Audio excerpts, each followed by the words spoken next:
ਦੇ ਕੰਮ।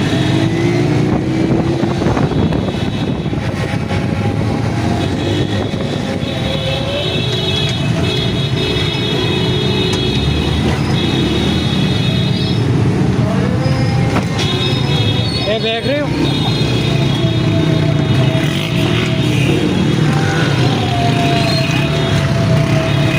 मारो मारो इस भैन चो तो मारो।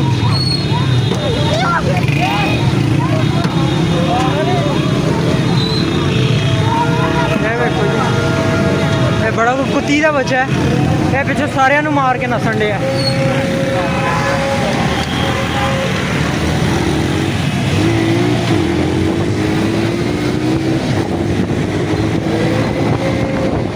ये बड़ा ही कुछ आराम का बंदा है, ठीक है।